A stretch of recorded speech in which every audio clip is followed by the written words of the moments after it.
The sun hung low over the high prairie, outside silver lining, painting the dust copper in a windless hush that felt like the earth itself was holding its breath. Chayton Redhorse rode in from the council meeting at Raven's Nest, his shoulders square beneath the weight of formal regalia. A fringed buckskin shirt darkened by sweat at the collar, a bone breastplate that clicked softly with each movement of his bay mare, and a war bonnet whose eagle feathers caught the dying light like blades, which he wore only for council. In town he doffed it, keeping to buckskin and breastplate. The feathers were reserved for leaders in important gatherings, a mark of respect earned through years of negotiation between his Ochethi Shakoving band and the county seat. The meeting had been long and fruitless, another round of empty promises about water rights and land boundaries, and his jaw ached from clenching his teeth through the lies. He guided his mare past the split-rail fence that marked the edge of town, where wild grass gave way to rutted wagon tracks. The air smelled of sage and horses, and somewhere a dog barked once and then fell silent. Chayton's thoughts turned to the winter camp downstream where cholera had taken 3 elders last month because Bartholomew Crane's dam kept the clean water for his cattle herds. The sickness came from drinking tainted runoff, a slow poison that Dr. Walter Finch could treat but not prevent without access to the upper creek. Movement caught his eye. 2 small figures stepped from behind the fence posts, their silhouettes backlit and uncertain. Little girls no more than 5 years old, wearing ragged calico dresses that hung past their knees. Their hair was the color of wheat chaff, pale and tangled, and their cheeks bore the dirt-smudged marks of children who had traveled far without proper care. One girl pointed at him with a trembling finger, her eyes wide. The other covered her mouth with both hands, as if witnessing something sacred or terrifying. "Daddy." The bold one said, her voice high and clear in the stillness. The word struck Chayton like a physical blow. He reined in the mare and dismounted in a smooth motion born of decades on horseback, his moccasins landing softly on the hard-packed earth.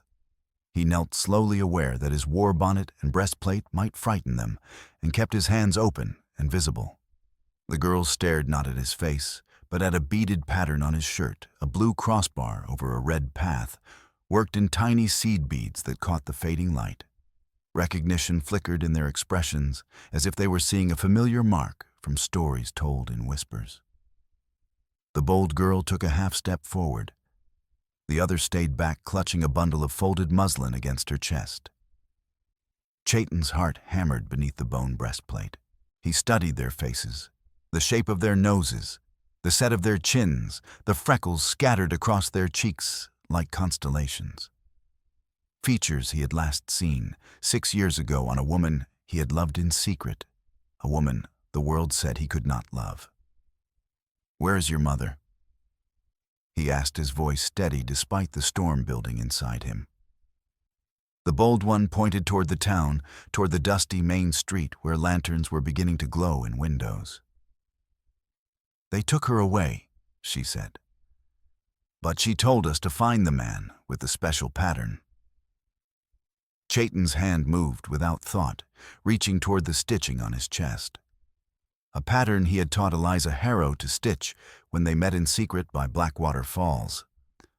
A pattern he had buried in a moccasin pouch a year ago, believing her dead in a stagecoach ambush, blamed on his people. "What are your names?" he asked. "Ida," the bold one said. "And that's Mara." Mara clutched the muslin tighter, her blue eyes brimming with tears she refused to let fall. Chayton exhaled slowly, forcing himself to think through the shock. If these girls were his, if Eliza had been pregnant when they parted, then everything he had believed about the past year was a lie, and if they were here alone and desperate, then someone had taken Eliza from them. Someone who wanted her alive for reasons that made his blood run cold. He rose to his feet, scanning the street beyond the fence. Figures moved in the gathering dusk, and he recognized the shape of Poison Pete Murdoch near the livery stable, a bounty hunter with a reputation for violence and a fondness for Crane's gold. Pete's head turned in their direction, and Chayton felt the weight of scrutiny like a rifle sight between his shoulders. Come with me, he said quietly, holding out his hand. Quickly now. Ada took his hand without hesitation. Mara followed, still clutching the muslin. Chayton led them into the shadow of the fence, angling his body to shield them from the street. His mind raced through possibilities and dangers, but one truth rose above the rest. Like a beacon, Eliza was alive. And if she was alive, then someone had lied about her death. Someone with the power to fake a massacre and the cruelty to separate a mother from her children. The sun slipped below the horizon, and the prairie exhaled into purple twilight. Chayton knelt again, meeting Aida's eyes. I will find her, he said. I promise you that. Mara finally spoke, her voice barely a whisper. She said you'd know the way. Chayton touched the stitching on his chest, feeling the raised texture beneath his fingertips. I know it, he said, and I'll follow it all the way back to her. 6 years earlier, Chayton had met Eliza Harrow in the most ordinary way. She had mended a tear in his buckskin jacket at her seamstress shop on Silver Linings Main Street. He had been 24, then newly returned from a diplomatic visit to the territorial capital, where he had learned English from missionaries and bureaucrats who wanted someone from the Ochethi-Shakoving bands to negotiate land treaties. Eliza had been 19, freshly arrived from Ohio with freckles like cinnamon on cream and hands scarred from years of needlework. She had looked at him without the usual fear or disgust, simply measured his shoulders and asked if he wanted reinforced stitching. They had met in secret after that, drawn together by loneliness and a shared sense of not fitting into the rigid boxes the world demanded. Chayton walked between two worlds, Lakota by blood and upbringing, but schooled in English and law by necessity. Eliza had fled an abusive stepfather, carrying nothing but her sewing kit and a determination to survive. Their relationship violated every unspoken rule of frontier society. And in many Western territories, laws explicitly prohibited marriages between whites and Indians. They had hidden their meetings by Blackwater Falls, where cottonwoods screened them from prying eyes, and Chayton had taught her a simple stitching pattern as a private symbol, two roads crossing, never meant to merge, but touching at a single point. When Eliza became pregnant, they had planned to petition for a marriage affidavit in Mercury Falls, where a sympathetic judge might overlook the racial boundaries. But before they could leave, Bartholomew Crane's men had intercepted the stagecoach Eliza was meant to take. The official report claimed a band of raiders had killed everyone aboard, scattering the bodies across the ravine. Chayton had found Eliza's torn shawl and a broken locket near the wreckage. He had buried the moccasin pouch with the symbol and retreated into grief, focusing his energy on mediating between his band and the county seat, trying to prevent further bloodshed. Now standing in the twilight with two little girls who shared Eliza's freckles and his own high cheekbones, Chayton understood that the massacre had been a cover story. Crane had taken Eliza alive. But why the cattle lord was ruthless in his pursuit of land and water, but kidnapping a seamstress made no sense unless she had information or skills he needed, or unless she had become a liability by knowing too much. Chayton guided Ada and Mara through the back alleys toward the schoolhouse, a whitewashed building at the edge of town where Nellie Cartwright taught reading and arithmetic to children whose parents could spare them from farm work. Nellie was a slender woman in her 30s, underpaid and overworked, but she had a fierce loyalty to anyone the town forgot or mistreated.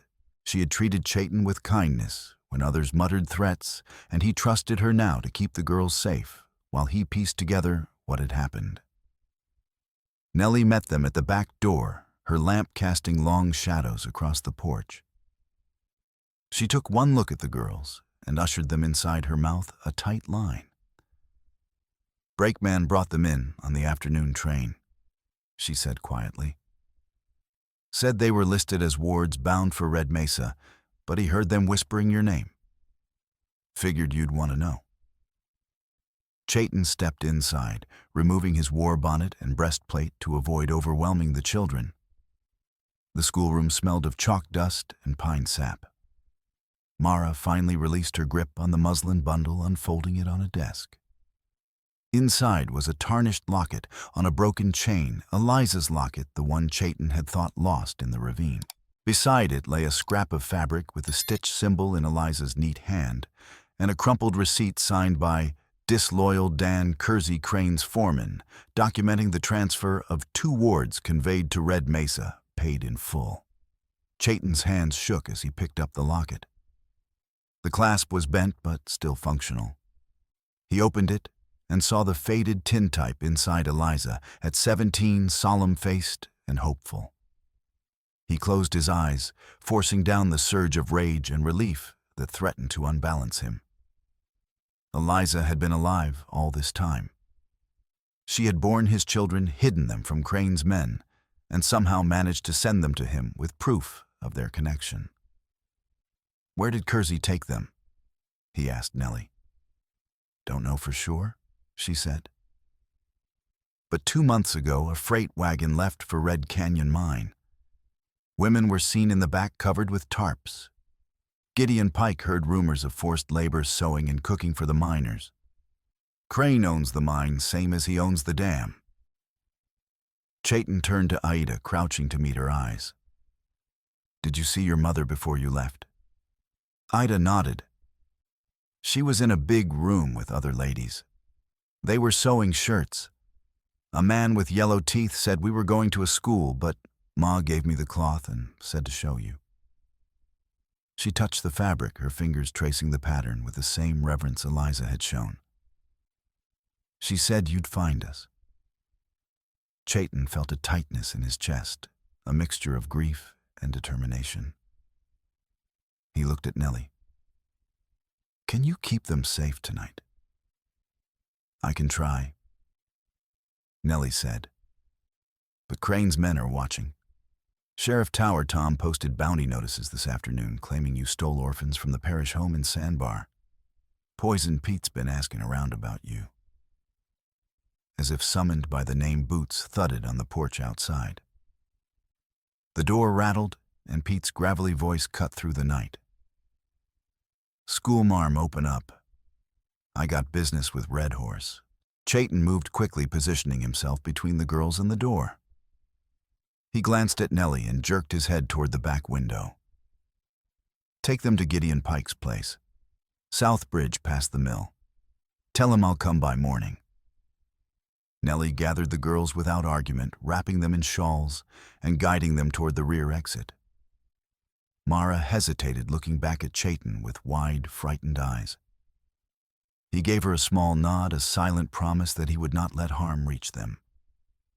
Then he turned to face the door as Pete's fist hammered against the wood again. Chayton stepped onto the porch, closing the door behind him. Pete stood at the bottom of the steps, a revolver loose in his holster and a smirk on his weathered face. He was a wiry man with pale eyes and a scar running from his ear to his jaw, a souvenir from a knife fight in Dodge City. He worked for whoever paid him, and right now, that was Crane. "I heard you got some orphans that don't belong to you," Pete said, spitting tobacco juice into the dirt. "You heard wrong," Chayton replied, keeping his voice level. "I'm just visiting the school teacher."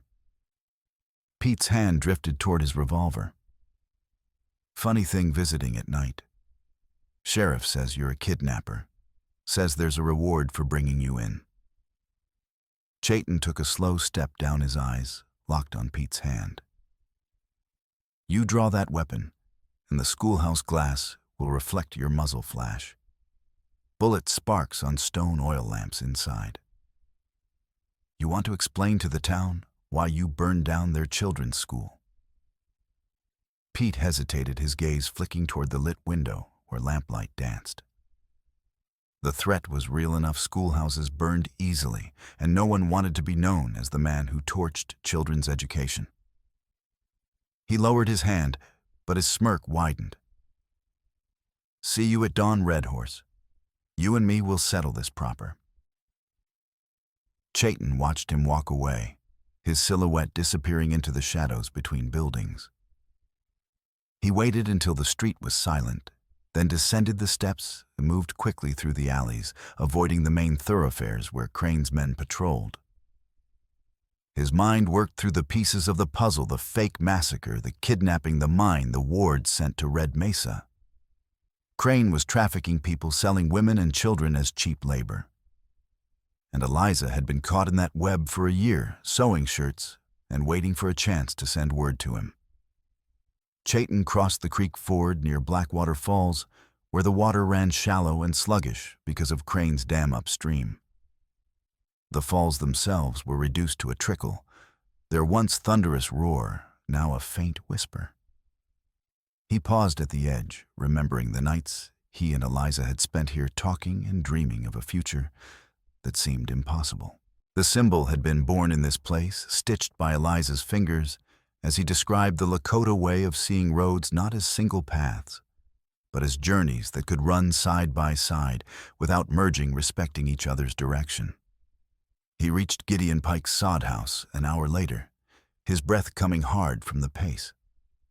The structure was low and sturdy, built into the hillside with a roof of prairie grass and walls of packed earth.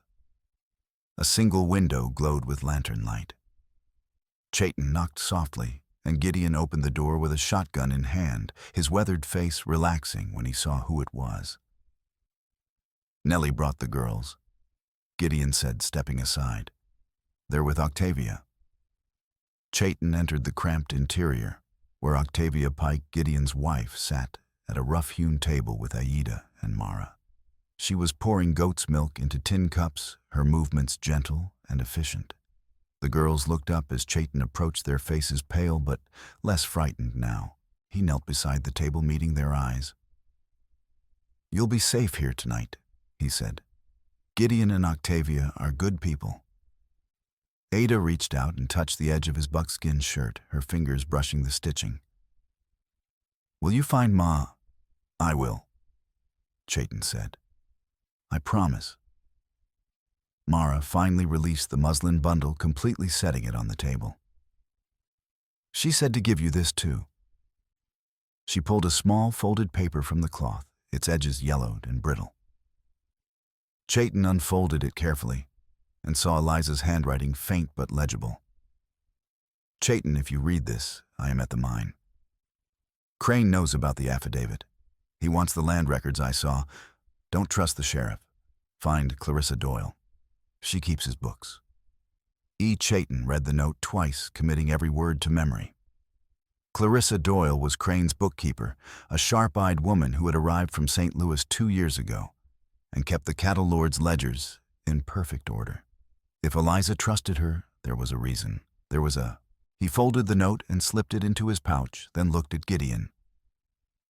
"Crane's dam is killing your crops and my people's camp," he said. "If we don't stop him, the cholera will spread and the homesteads downstream will fail. But first, I need to get Eliza out of that mine."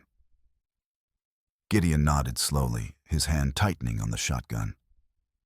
"Count me in. My wheat's already half dead from lack of water. Might as well fight for something that matters." Octavia set down the milk pitcher, her expression somber.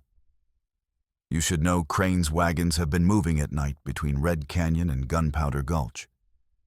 Folks say he's hauling people, not cattle. Women and children sold to ranches and mines where no one asks questions." Chayton felt the pieces clicking into place. Crane wasn't just controlling water. He was controlling people, exploiting the chaos of the frontier to build a labor empire. The fake massacre had been a way to disappear Eliza and anyone else who knew too much. And the twins had been sent away to eliminate loose ends, bound for a school that was likely another labor camp. "I'll ride to the mine at first light," Chayton said. "But I need to get word to Mercury Falls, let the judge know what's happening. If Crane finds out I'm onto him, he'll move Eliza or worse." Gideon grimaced. "Telegraph office is in town. Sheriff Tom watches it like a hawk." "Then we'll have to be faster than the hawk," Chayton said. Dawn broke cold and pale over Silver Lining. The sky streaked with thin clouds that promised no rain. Chayton returned to town on foot, leaving his mare with Gideon to avoid attention. He wore a simple wool shirt and canvas trousers, his war bonnet and breastplate hidden in Octavia's root cellar. To the casual observer, he looked like any other scout or laborer moving through the early morning streets. But his knife was sharp at his belt, and his mind was sharper still. He met Nellie at the back door of Dr. Walter Finch's office, a 2-story clapboard building that smelled of carbolic acid and dried herbs. Walter was a widower in his 50s, gray-bearded and kind-eyed, who treated anyone who came to him regardless of their ability to pay. He had stitched Chayton's shoulder after a fall from his horse 2 winters ago, and had never asked uncomfortable questions. Now he listened in silence as Chayton explained the situation, and then led him down to the cellar, where the twins slept on a makeshift pallet among shelves of tincture jars. "They're bruised here and here," Walter said quietly, pointing to faint marks on Ada's wrists and ankles. "Restraints, probably. Rope or leather straps. I've written an affidavit documenting the injuries. If you can get it to a judge, it'll carry weight." Chayton took the folded paper, his jaw tight. "Thank you." "Don't thank me yet," Walter said. "Crane's men are already spreading word that you're a dangerous savage who kidnapped white children. Half the town believes it. And the other half," Walter smiled grimly, "the other half knows Crane is a lying snake. But fear makes people quiet." Nellie appeared at the top of the cellar stairs, her face pale. "Chayton's Sheriff Tom is at the telegraph office with 2 deputies. Pete's there too. They're watching for you." Chayton climbed the stairs, his mind racing. The telegraph was their only way to reach Mercury Falls quickly. A letter would take days, and by then Crane could move Eliza or destroy evidence. He looked at Nellie. "Can you send the wire?" She hesitated, then nodded. "I'll try, but you'll need to distract them." They moved quickly through the back streets, Chayton angling toward the main thoroughfare, while Nellie circled toward the telegraph office from the opposite side. The building was a small wooden structure with a false front and a single window facing the street. Sheriff Tower Tom stood on the porch, a hulking man with a handlebar mustache and a star pinned to his vest. He chewed a matchstick and watched the street with lazy menace. Pete leaned against the hitching rail, cleaning his fingernails with a knife. Chayton walked straight toward them, his shoulders loose and his hands visible. He stopped at the base of the steps, meeting the sheriff's gaze. "Morning, Tom." Tom's eyes narrowed. "Heard you've been busy Red Horse, stealing orphans now."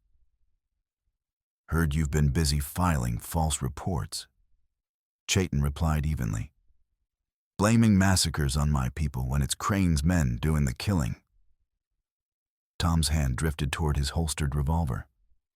"That's a dangerous accusation." "It's the truth," Chayton said, "and I'm going to prove it." Pete straightened his knife, disappearing into his pocket. "Big talk from a man with no gun." Chayton smiled without warmth. "Don't need a gun to deal with you, Pete." The tension crackled like static before a lightning strike. Tom stepped forward, his bulk blocking the doorway. "You're not going anywhere near that telegraph." Chayton shifted his weight, his body angled to see both men. "Then I'll just stand here and talk. Loud enough for the whole street to hear how Crane faked a stagecoach massacre to kidnap a seamstress. Loud enough for folks to wonder why you're protecting him." Tom's face flushed. "You're under arrest." He lunged down the steps, his hands reaching for Chayton's collar. Chayton sidestepped and grabbed the hitching rail, using it as leverage to swing his weight and unbalance the sheriff. Tom stumbled, cursing, and Pete moved in from the side, his fist aimed at Chayton's ribs. Chayton twisted, taking the blow on his shoulder, and shoved Pete back with enough force to send him sprawling into the dirt. In the chaos, Nellie slipped through the telegraph office door. Chayton kept his focus on Tom and Pete, circling to keep them both in view. His heart pounded, but his movements stayed controlled, deliberate. He didn't want to kill anyone, just buy Nellie enough time to send the wire. Tom drew his revolver, leveling it at Chayton's chest. "Don't move." Chayton froze, his hands rising slowly. Through the window, he saw Nellie at the telegraph key, her fingers moving rapidly. The operator, a nervous man named Jessup, watched her with wide eyes, but didn't intervene. The machine clicked and clattered, sending the message across the wires. "Hold warrants. Evidence coming. Judge review urgent. N. Cartwright silver lining." Tom cocked the hammer. Last chance. Nellie emerged from the office, her face calm. "Message sent, Sheriff. To Judge Harlan in Mercury Falls. He'll want to see your records on that stagecoach massacre." Tom's gun hand wavered. "You had no right." "I had every right," Nellie said. "This is still a territory with laws, even if you've forgotten." Pete climbed to his feet, brushing dust from his trousers. "Judge won't get here for days. Plenty of time to clean things up." Chayton lowered his hands slowly, his eyes on Tom. "You really want to bet your badge on Crane's word?" Tom holstered his revolver, his face a mask of frustration and calculation. "Get out of here, Red Horse, and take your schoolmarm with you. Next time, I won't be so polite." Chayton turned and walked away, Nellie at his side. They didn't speak until they reached the alley behind the general store, where the walls blocked the line of sight from the street. Nellie leaned against the clapboard siding, her breath coming fast. "That was close," she said. "Too close," Chayton agreed. "But we bought time. The judge will ask questions, and Crane will have to answer them." "Or he'll disappear the evidence," Nellie said. "You know that." Chayton nodded grimly. "Which is why I'm going to the mine tonight, with or without help." Nellie straightened, her jaw set. "You're not going alone. Gideon will come, and so will I." "Nellie, don't argue," she said. "You'll need someone who can read ledgers and recognize forged documents. That's me." Chayton studied her for a long moment, then nodded. "All right, but we do this smart. No heroics." "Speak for yourself." Nellie said, a faint smile touching her lips. That night the moon rose thin and pale, casting just enough light to navigate by, but not enough to betray their movements.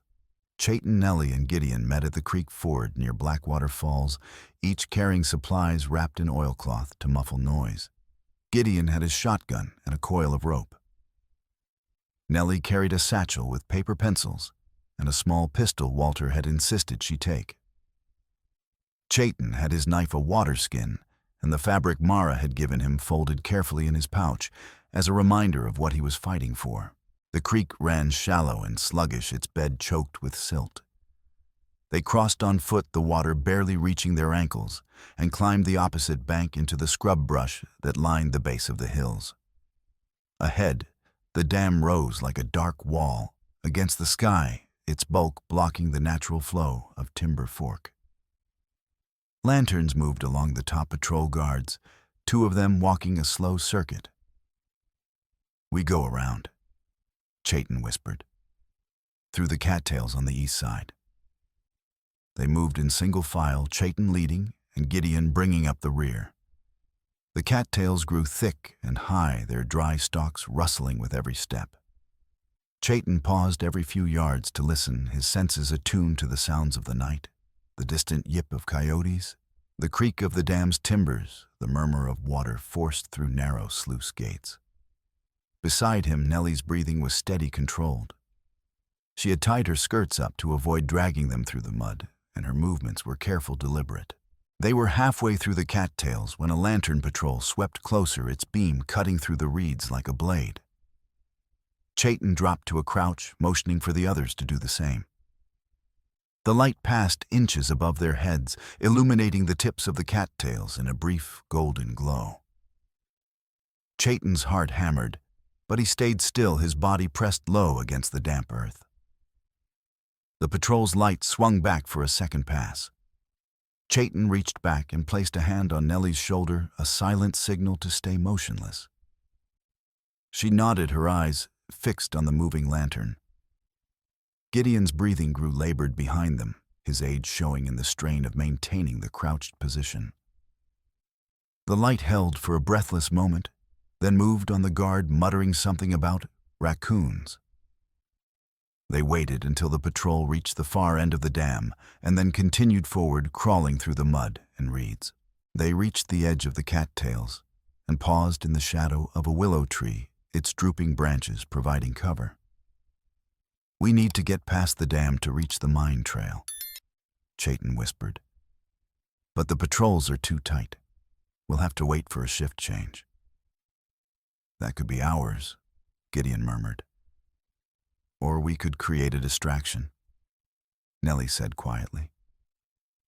Chayton turned his head to look at her, the faint moonlight filtering through the branches, casting her face in silver. "What kind of distraction?" "A small fire," she said. "On the west side near the lumber pile. Draw the guards away long enough for us to slip through." Gideon frowned. "Too risky. If it spreads..." "It won't," Nellie said. "We'll use green wood. More smoke than flame. Just enough to make them investigate." Chayton considered it, weighing the risks. A fire could alert Crane's men at the mine, but waiting could mean losing their window entirely. He nodded slowly. "I'll set it. You two stay here." "No," Nellie said. "I'll set it. I'm smaller, quieter. You'll need to be ready to move when the guards respond." Chayton wanted to argue, but he saw the determination in her eyes and knew she was right. He reached into his pouch and pulled out a tin of matches wrapped in waxed paper, handing it to her. "Green wood only, and don't wait to see if it catches. Light it and run." Nellie took the matches, her fingers brushing his.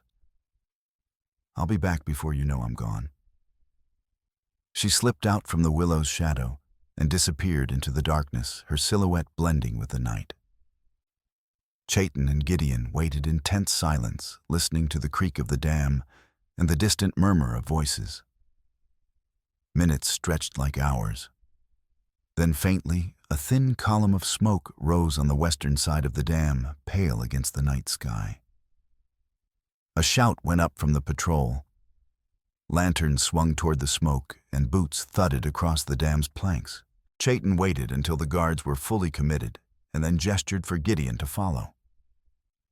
They moved quickly, staying low, and crossed the open ground at the base of the dam in a crouching run. The trail to the mine began just beyond a narrow path winding up into the hills. Nellie rejoined them at the trailhead, her face flushed and her hands smudged with soot. "They're occupied," she said breathlessly. "Good work," Chayton said and meant it. They climbed the trail in silence, the terrain growing steeper with each step. The air smelled of sage and dust, and above them, the stars burned cold and bright.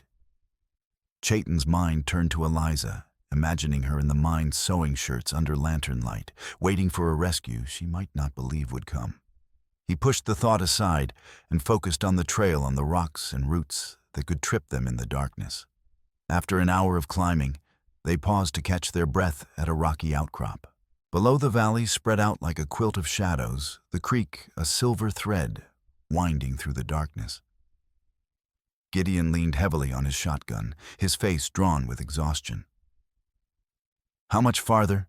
he asked. "Another mile," Chayton said. "Maybe less." A sound echoed up from the valley, hoofbeats distant but growing closer. Chayton's blood went cold. "They're coming." "How many?" Nellie asked. "Too many," Chayton said. He scanned the terrain, looking for cover. The trail ahead narrowed, winding through a series of boulders and scrub oak. "We can't outrun horses. We'll have to hide and let them pass." They scrambled off the trail and into the rocks, pressing themselves into a shallow depression between two boulders. The hoofbeats grew louder, accompanied by voices 4 or 5 men riding hard. Chayton held his breath as the riders thundered past their lanterns, swinging wildly. He caught a glimpse of Pete Murdoch's scarred face in the lamplight, his expression grim and determined. "They're headed for the mine," Gideon whispered. "Someone warned them." Chayton's jaw clenched. "Then we move fast." They emerged from hiding and continued up the trail at a near-run exhaustion, forgotten in the urgency of the moment. The mine entrance came into view, a dark mouth carved into the red canyon wall timber supports, framing the opening like broken teeth. No sentry stood guard, which meant Pete's men had already gone inside. Chayton drew his knife, the blade gleaming faintly in the moonlight. "Stay behind me. If shooting starts, get to cover and don't come out until I call for you." He moved toward the entrance, his footsteps silent on the loose rock. The tunnel descended into darkness, lit at intervals by kerosene lanterns hanging from iron hooks. The air grew cooler as they went deeper, carrying the scent of earth and damp stone. Voices echoed from below, men shouting, a woman's cry cut short. Chayton's pulse quickened. He rounded a corner and found himself at the edge of a large cavern. Women sat at rough tables sewing by lamplight, their faces pale and gaunt. Near the back, a group of Crane's men stood in a tight circle, their rifles pointed at a single figure, Clarissa Doyle, the bookkeeper, who clutched a leather-bound ledger to her chest like a shield. "Give it up, Clarissa," Pete said, his voice echoing off the stone walls. "You can't win this." Clarissa's eyes darted toward the tunnel entrance, and she spotted Chayton. For a moment their gazes locked, and Chayton saw something flicker in her expression. Fear, yes, but also calculation. She raised her chin and addressed Pete. "You want the ledger? Come and take it." Pete laughed. Brave words for a dead woman. He raised his revolver, and Chayton moved. He stepped into the cavern, his knife held low and ready. "She's not the one who's going to die tonight." Pete spun his gun, swinging toward Chayton. Well, well. The cavalry arrives. Too late as usual. The other men turned their rifles, tracking Chayton's movement. He was outnumbered, outgunned, and too far from cover. But he held his ground, his expression calm. "I'm here for Eliza Harrow. Let her go and we all walk away." "Eliza!" Clarissa's voice was sharp. "She's not here. Crane moved her 3 days ago, to the ranch house in Gunpowder Gulch." Chayton's stomach dropped. "You're lying." "I'm not," Clarissa said. She opened the ledger and held it up, showing a page of neat entries. "See for yourself. She's listed here, transferred GG location, high-value asset. Crane knows you're coming, Red Horse. He's been waiting for you." Chayton stared at the ledger, his mind racing. If Eliza wasn't here, then he'd walked into a trap. And if Clarissa was telling the truth, then Crane had anticipated his every move. He looked at Clarissa, searching her face for any sign of deception. "Why are you telling me this?" "Because Crane killed my sister," Clarissa said, her voice breaking. 3 years ago, he sold her to a mining operation in Nevada. She died there. I came here to destroy him, but I needed proof. That ledger is my proof, and yours." Pete's gun didn't waver. "Touching story, but you're both still dead." He pulled the trigger. The shot rang out deafening in the confined space. Chayton dove to the side, the bullet sparking off the stone where he'd been standing. Nellie appeared in the tunnel entrance, her pistol raised, and fired twice. One of Crane's men cried out and fell. The others scattered, seeking cover behind the tables and crates. Chaos erupted. Women screamed and fled toward the exits. Chayton rolled behind a table and came up in a crouch, his knife useless against guns, but the only weapon he had. Gideon limped into the cavern, his shotgun booming, and 2 more of Crane's men went down. Pete retreated toward the back tunnel, firing wildly over his shoulder. Clarissa ran toward Chayton, the ledger clutched tight. "There's a side tunnel," she gasped. "It leads to the surface. We can escape." "What about Eliza?" Chayton demanded. "Gunpowder Gulch," Clarissa said. "I swear it. But if we don't leave now, we'll never reach her." Chayton looked at Nellie, who nodded. "We have to go. We're outgunned." He hated it, but she was right. He grabbed Clarissa's arm and pulled her toward the side tunnel. Gideon and Nellie followed firing-covering shots as they retreated. The tunnel was narrow and low, forcing them to duck their heads. Behind them, Pete's voice echoed, "You can run, but you can't hide." They emerged into the night air through a collapsed section of the old mine shaft, coughing and gasping. The sky was beginning to lighten. In the east, dawn was coming. Chayton looked back at the mine entrance and saw smoke beginning to billow out. Someone had set fire to the supports. "They're collapsing the mine," Gideon said, "to destroy the evidence." "And trap anyone still inside?" Nellie added, her face pale. Chayton looked at Clarissa. "You're sure Eliza's at Gunpowder Gulch?" "I'm sure," Clarissa said. "Crane keeps his most valuable assets there. It's a fortified ranch house, 10 men on guard at all times. You'll never get in alone." "Then I won't go alone," Chayton said. He looked at Gideon and Nellie. "Are you with me?" "To the end," Gideon said. Nellie reloaded her pistol with steady hands. "Let's finish this." They reached Gideon's sod house as the sun rose, casting long shadows across the prairie. Octavia met them at the door, her face lined with worry. "The girls have been asking for you," she said to Chayton. "I told them you'd be back soon."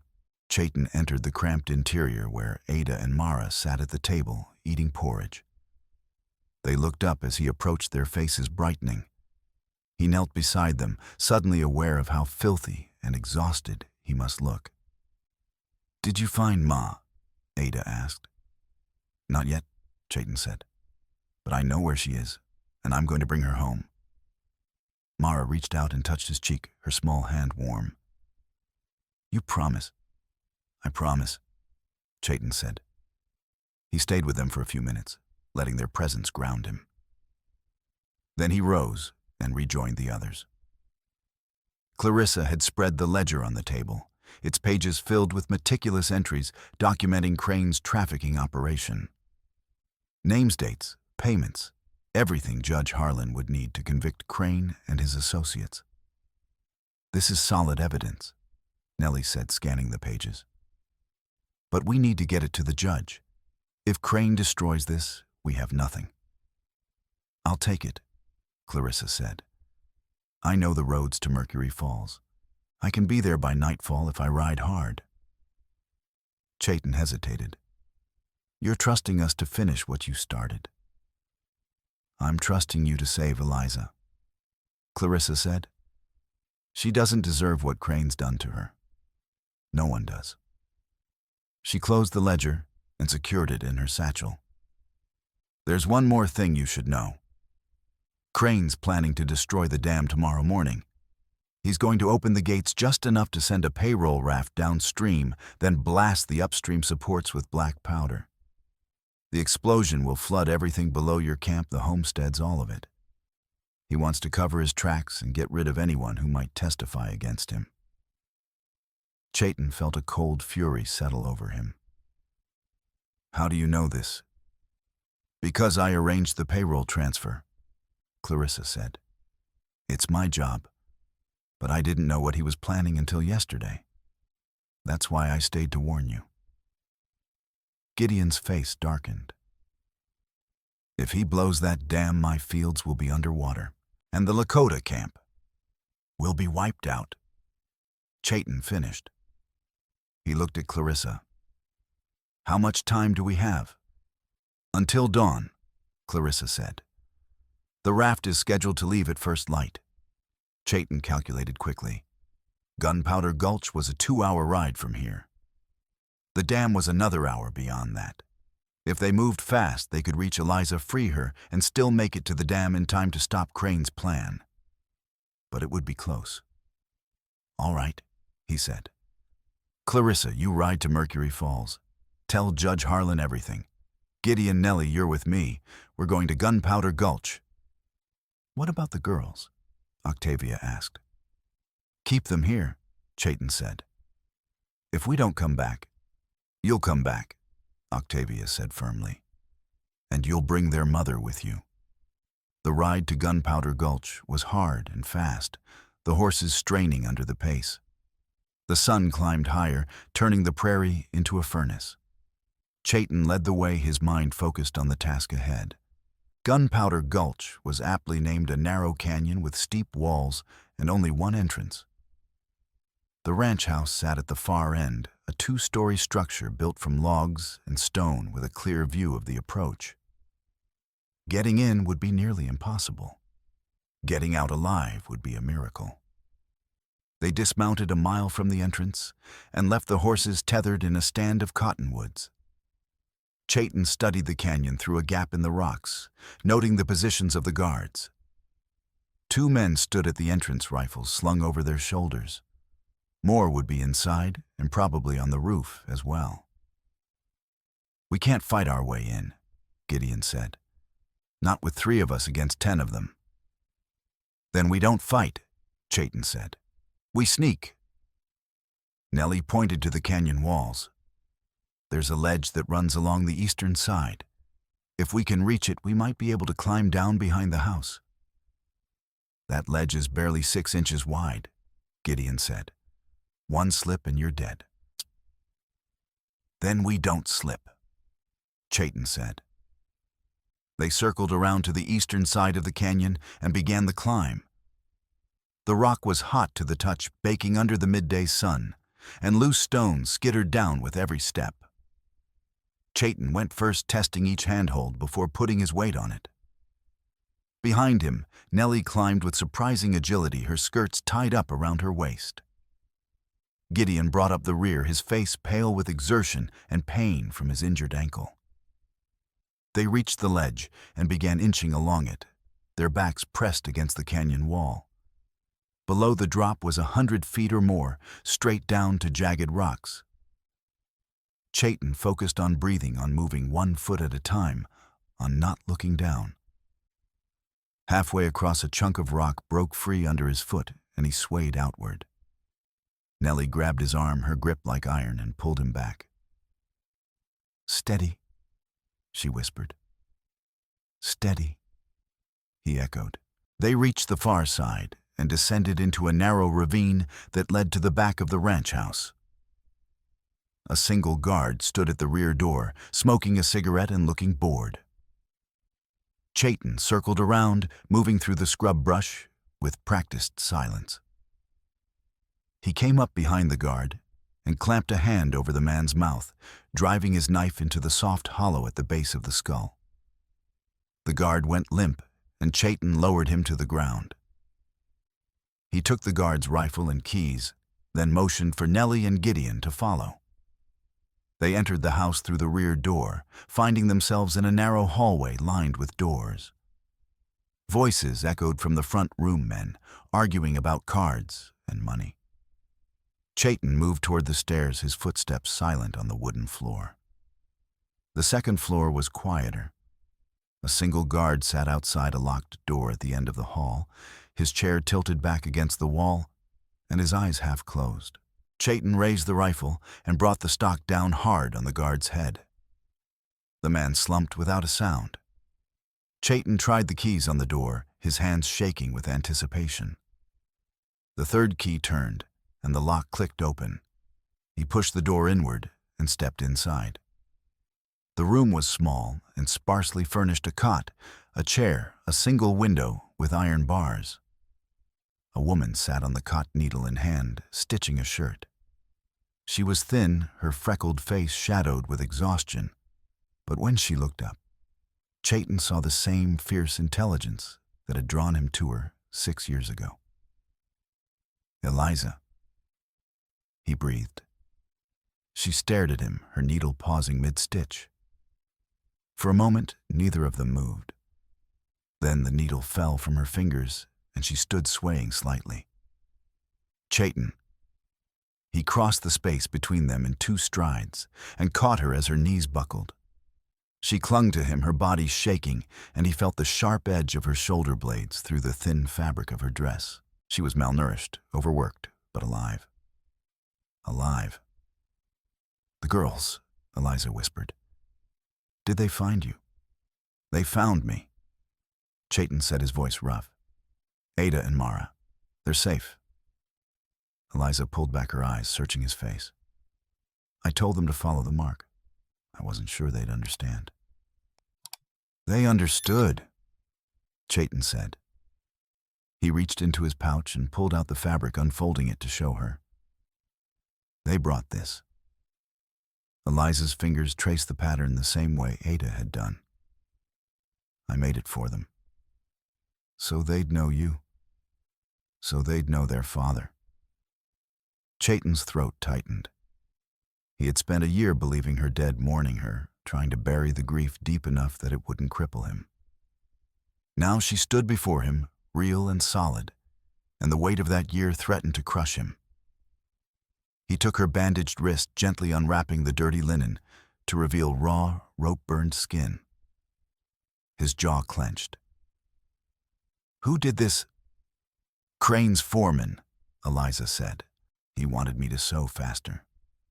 I refused."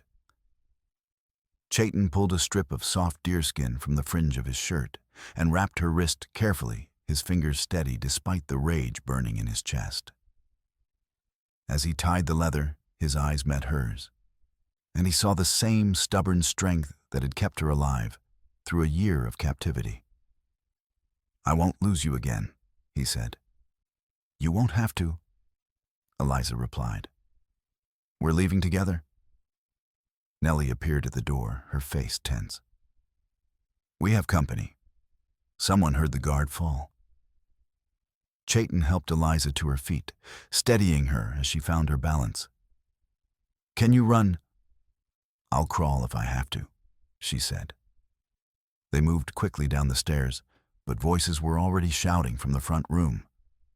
Boots thundered on the floorboards, and men poured into the hallway, blocking the rear exit. Chayton raised the rifle, but he knew they were trapped. Too many men, too little ammunition. Then gunfire erupted from outside, not from the guards, but from a different direction. Through the front window, Chayton saw riders approaching, led by Dr. Walter Finch on his old mare, and followed by a dozen homesteaders armed with shotguns and hunting rifles. They had come to help. The distraction was enough. Chayton shoved Eliza toward the back door and fired the rifle, dropping one of Crane's men. Gideon's shotgun boomed, and another man fell. They burst through the rear door and ran for the ravine bullets, kicking up dust around their feet. Walter and the homesteaders engaged the guards at the front, their gunfire providing cover. Chayton, Eliza, Nellie, and Gideon scrambled up the ravine and back onto the ledge. The climb back was harder, Eliza was weak, and Gideon's ankle was failing. But they pushed forward, driven by desperation and the sound of pursuit behind them. They reached the horses and mounted in a scramble of limbs and curses. Chayton pulled Eliza up behind him, her arms wrapping around his waist. They rode hard, the sun beginning its descent toward the horizon.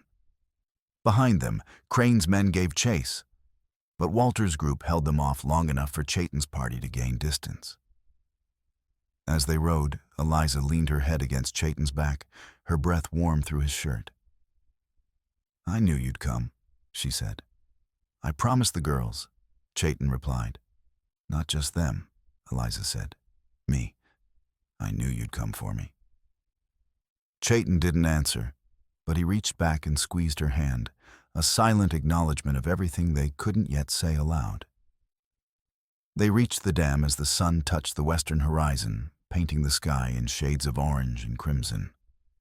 The structure loomed before them, a wall of logs and packed earth that held back the full force of Timber Fork Creek.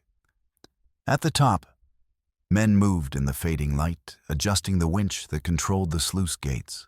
Below at the base of the dam, Chayton could see crates stacked near the upstream supports, black powder ready to be detonated. "We're too late," Gideon said, his voice hoarse. "The raft's already in position." Chayton scanned the scene, his mind racing. A flat-bottomed raft sat in the water just upstream of the dam, loaded with crates that presumably contained Crane's payroll. 2 men stood on the raft, holding poles to guide it through the gates once they opened. More men were positioned along the dam, watching the operation. "We split up," Chayton said. "Gideon, take Nellie and disable those charges. Cut the fuses, scatter the powder, whatever it takes. Eliza and I will jam the gates so they can't open them wide enough to send the raft through." "And if Crane shows up?" Nellie asked. "Then we deal with him," Chayton said. They dismounted and separated. Chayton and Eliza approached the dam from the eastern side, using the same route he'd taken with Nellie the night before. The climb was treacherous in the dim light, and Eliza's weakened state made it even more dangerous. But she climbed with grim determination, her fingers finding purchase in the gaps between timbers. They reached the catwalk at the top of the dam, a narrow platform that ran the length of the structure. The winch was a massive iron contraption, its gears and chains exposed. 2 men stood beside it, preparing to turn the crank that would open the upper gate. Chayton drew his knife and moved silently along the catwalk. He came up behind the first man and drove the blade between his ribs, lowering the body quietly to the planks. The second man turned, his eyes widening, and opened his mouth to shout. Eliza was faster. She grabbed a length of chain from the winch mechanism and swung it, catching the man across the temple. He dropped like a stone. "Nice work," Chayton said. "I've had a lot of time to think about revenge," Eliza replied. They examined the winch, looking for a way to disable it. Eliza pointed to the gear housing. "If we jam something in there, the gears will lock. They won't be able to turn the crank." Chayton pulled the iron pry bar from his belt and wedged it into the housing, forcing it between 2 teeth. The metal groaned, and the gear locked in place. He tested it, pulling on the crank, but it wouldn't budge. "That'll hold," he said.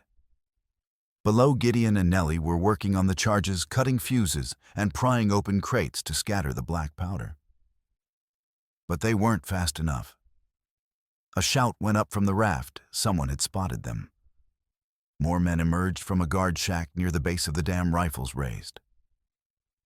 "We need to get down there," Chayton said. He and Eliza descended quickly, using the ladder on the downstream side of the dam. They reached the bottom just as gunfire erupted. Gideon took cover behind a stack of lumber, returning fire with his shotgun. Nellie crouched beside the charges, working frantically to cut the remaining fuses. Chayton spotted Pete Murdoch advancing across the catwalk, above, his revolver drawn. The bounty hunter moved with purpose, his scarred face twisted in a snarl. "End of the line, Red Horse." Chayton looked up and saw no other option. He grabbed a shard of broken lamp glass from the ground and hurled it at the remaining whale oil lantern hanging from the catwalk. The glass shattered and fire bloomed, spreading across the oil-soaked planks. Thick smoke filled the air, blinding and choking. Pete fired through the smoke, his bullets pinging off the timbers. Chayton pulled Eliza toward the eastern buttress, hiding her behind the massive timber support. He turned back to face Pete, his knife in hand. The bounty hunter descended the ladder, coughing and cursing, his revolver sweeping the area. "Come out, Red Horse," Pete called. "No more running." Chayton emerged from behind the buttress, his hands open. "It's over, Pete. The fuses are cut. Crane's finished." Pete smiled coldly. "Crane's got more fuses, and more men. You've just delayed the inevitable." He raised his revolver, aiming at Chayton's chest. Time seemed to slow. Chayton saw Pete's finger tighten on the trigger, saw the hammer begin to fall. Then a small figure darted from the shadows, Ada, who had followed them from Gideon's house despite being told to stay behind. She grabbed a loose plank and swung it at Pete's knees with all her might. Pete stumbled his shot, going wide. The bullet sparked off the stone, and the revolver flew from his hand, skittering across the platform. Chayton lunged forward, tackling Pete and driving him against the railing. The two men grappled, their bodies locked in a struggle that sent them perilously close to the edge. Pete was stronger, but Chayton was faster. He drove his knee into Pete's stomach, and the bounty hunter doubled over, gasping. Chayton grabbed Pete's collar and slammed his head against the iron railing once, twice, 3 times. Pete went limp, blood streaming from a gash above his eye. "You're done," Chayton said, breathing hard. But Pete wasn't finished. He twisted free and pulled a second revolver from an ankle holster, his movements sluggish but determined. He aimed at Chayton, his hands shaking. "I'm taking you with me." A gunshot rang out, and Pete jerked backward.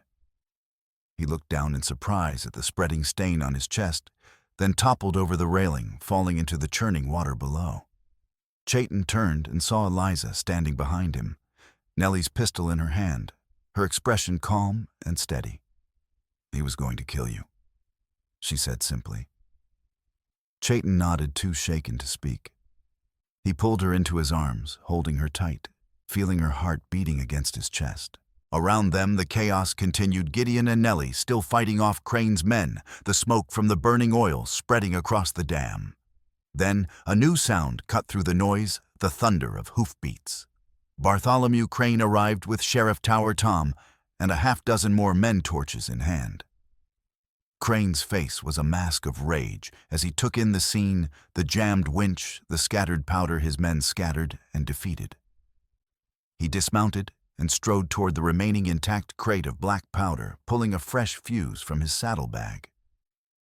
"You think you've won," Crane shouted, his voice echoing across the canyon. "I built this dam and I'll tear it down if I have to. No one tells me what to do with my land." "It's not your land," Chayton said, stepping forward. "It's everyone's water." Crane lit the fuse. "Then everyone can drown." The fuse hissed, sparking its way toward the crate. Chayton was too far to reach it in time. He looked at Eliza, saw the same calculation in her eyes, and knew what she was thinking. She was closer. She could make it. "No," he said. But she was already moving. Eliza ripped the laces from her boots and tied them quickly to the burning fuse cord. She tossed the other end to Chayton, and he yanked hard, pulling the fuse free of the crate just as the spark reached the knot.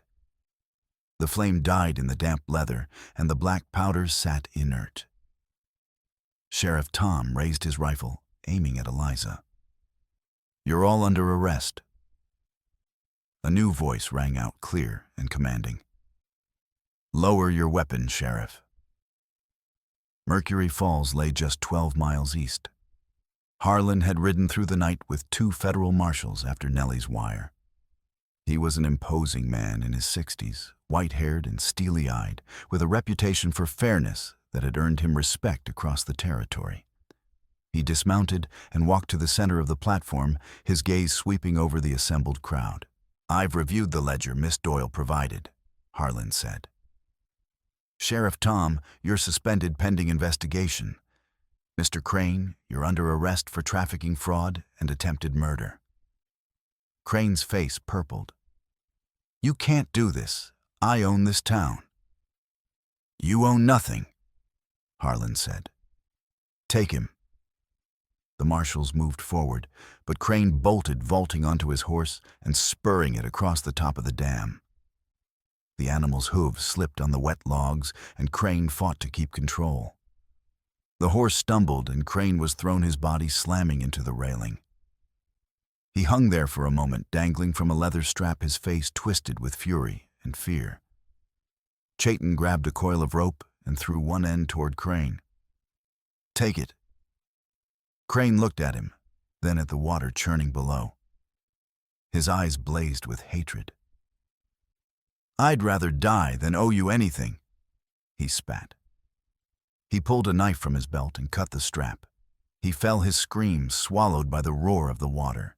Chayton watched him disappear, feeling no triumph, only a weary relief that it was over. The days following Crane's death were filled with the slow, painful work of rebuilding. Judge Harlan established a temporary court in Silver Lining, and Sheriff Tower Tom was officially removed from office-facing trial for his role in Crane's trafficking operation. Dr. Finch was deputized to oversee the collection of evidence and ensure the safety of witnesses. The dam was dismantled under court order. The timbers pulled down and the supports cleared, allowing Timber Fork to flow freely for the first time in 2 years. Water returned to the parched fields downstream, and Gideon Pike's wheat began to recover the green shoots, pushing up through the cracked earth. At the Lakota winter camp, the cholera outbreak subsided as clean water became available again. The elders held a ceremony to honor those who had been lost, and Chayton stood among his people, silent and grateful. Nellie resumed her teaching, and the schoolhouse became a gathering place for the townspeople to discuss the changes sweeping through Silver Lining. The orphan train network was investigated, and several corrupt officials were removed from their posts. Clarissa Doyle's testimony led to the identification and rescue of dozens of women and children who had been trafficked by Crane's network. Reunions took place at Last Hope Depot, tearful and joyful as families were made whole again. Eliza received medical care from Dr. Finch, who treated her injuries with the same gentle competence he showed all his patients. Her wrists healed slowly, the scars, a permanent reminder of what she had endured, but her spirit remained unbroken. She returned to her seamstress work, setting up a small shop on Silver Lining's main street, where she charged fair prices and refused to be intimidated by anyone. One evening, as the sun set over the prairie, Eliza stitched a tear in Chayton's shirt while he sat on the porch of Gideon's sod house, where the twins were playing in the yard. The girls chased fireflies, their laughter a balm to Chayton's weary soul. Eliza's needle moved with practiced ease, and when she finished, she set the shirt aside and looked at him. "Your shoulder," she said, noticing a fresh cut from his fight with Pete. "Let me see." Chayton pulled off his shirt, and Eliza examined the wound, her fingers gentle as she cleaned it with water and applied a salve Walter had provided. She worked in silence, and Chayton placed his hand over hers, stopping her for a moment. Their eyes met, and in that gaze was everything they couldn't yet say aloud: gratitude, love, the shared weight of survival. "I'm not going anywhere," Eliza said quietly. "Neither am I," Chayton replied. Weeks later, the hearings concluded with convictions for several of Crane's associates and the formal dissolution of his trafficking network. Gideon, on crutches but determined, testified alongside other farmers about the water theft and the hardships it had caused. The court awarded damages to the affected homesteads, and plans were made to restore the creek's natural flow, rebuilding the ecosystem Crane had disrupted. Clarissa Doyle received leniency in exchange for her testimony and her role in exposing Crane's operation. She chose to remain in Silver Lining, using her skills to help Dr. Finch organize a medical fund that provided charity treatments to both settlers and Lakota families. The fund became a symbol of the uneasy but growing cooperation between the two communities, a small step toward understanding in a region scarred by conflict. Nellie Cartwright expanded her school, adding a second room where Lakota children could learn English and settler children could learn Lakota words and customs. The twins attended, thriving in the environment. Nellie created a place where differences were acknowledged but not barriers. Ada excelled at reading, while Mara showed a talent for drawing her sketches of prairie landscapes and family portraits decorating the schoolroom walls. Chayton remained with his people by the cottonwoods, living in the traditional way, but serving as a bridge between the Ochethi Shakoving bands and the county seat. His knowledge of English and law made him invaluable in negotiations, and his reputation for fairness earned him respect on both sides. He wore the symbol Eliza had stitched on a new shirt, a reminder of their connection and the roads they had chosen to walk. Eliza lived in Silver Lining, her shop becoming a gathering place for women who needed more than just mending. And they needed someone to listen to, support them, to remind them of their own strength. She visited Chayton's camp, often spending evenings by the fire, sharing pemmican and stories with the twins. Their bond grew through practical survival. She rewrapped his shoulder after he injured it, repairing a fence. And he taught her to safely load and fire a .36 caliber older cap-and-ball revolver she'd kept from earlier years for self-defense. They walked the same grass path between town and camp, their shoulders brushing, living side by side in a way that defied the laws, but honored their own truth. One afternoon, Nellie arrived at Chayton's camp with a packet of documents from Mercury Falls. "These came in the Morning Post," she said, handing them to Chayton. "Thought you'd want to see them." Chayton unfolded the papers, his eyes scanning the contents.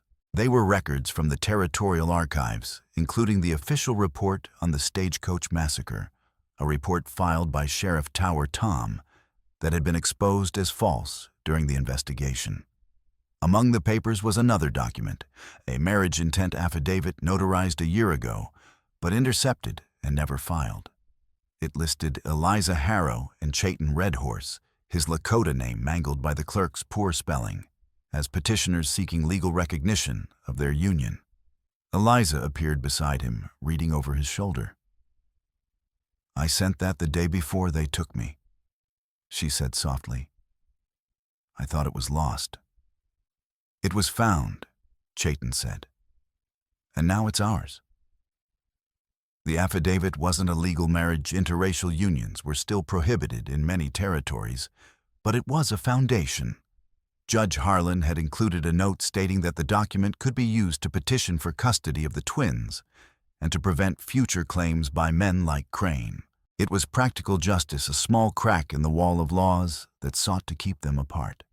That evening, as the sun set over the prairie, Chayton knelt beside the creek where the water now flowed freely, its surface catching the copper and gold of the fading light.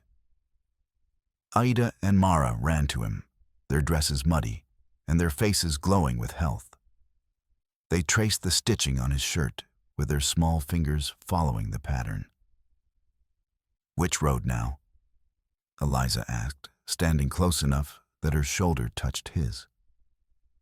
Chayton looked at the water, at the way it filled the footprints they had left in the damp earth, erasing and renewing in the same moment.